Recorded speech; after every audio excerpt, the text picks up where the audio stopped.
Marvel காமிக்ஸில் ஒரு முக்கியமான படம் தான் ஃபென்டாஸ்டிக் ஃபோர். மறையிற சக்தி, நெருப்ப கக்கிற வீரன், ஒரு பலசாலி, மோப்ப சக்தி மிக்கவர்னு 4 சூப்பர் ஹீரோக்களோட கூட்டணி தான் ஃபென்டாஸ்டிக் ஃபோர்.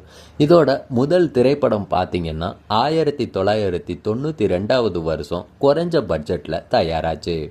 2வது படம் 2005 ரிலீஸ் ஆச்சு. 3வது படம் பார்த்தீங்கன்னா 2007 ரிலீஸ் ஆச்சு. எல்லா படங்களுமே கலவையான விமர்சனத்தை பெற்று இருந்தாலும் வசூலில் சாதனை படைச்சது.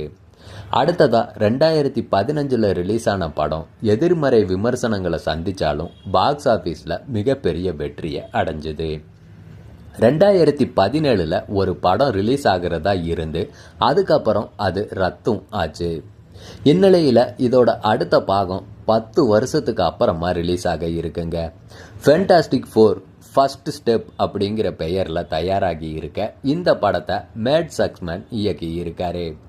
பூமியை விழுங்க துடிக்கிற வலுவான சக்தியான கேலக்டஸை ஃபென்டாஸ்டிக் ஃபோர் டீம் ஜெயிக்கிறது தான் இந்த படத்தோட கதை. இந்த படத்தில் முந்தைய படங்களை விட கூடுதலாக சென்டிமெண்ட் காட்சிகளும் இடம்பெற இருக்கு. ஃபென்டாஸ்டிக் ஃபோரோட குடும்ப உறவுகளும் படத்தில் முக்கிய இடம் பிடிக்கும். பால் வால்டர் ஹவுசர், ஜான் மால்கோவிச், நட்டாசா லியோன் மற்றும் சாரா நைல்ஸ் இவங்க தான் இந்த படத்தில் முக்கிய கதாபாத்திரங்களில் நடிச்சிருக்காங்க.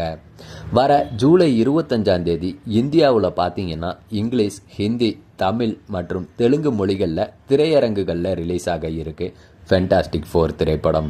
இந்த படத்துக்கு சிறுவர்களில் இருந்து பெரியவர்கள் வரைக்கும் எல்லாருமே ஆவலோட எதிர்பார்த்து காத்துட்டு இருக்காங்க. பொறுத்திருந்து பார்க்கலாம் இந்த படமாச்சும் கலவையான விமர்சனங்களை பெறாமல் ஒரு சூப்பர் ஹிட் படமாக அமையுதா அப்படிங்கிறத.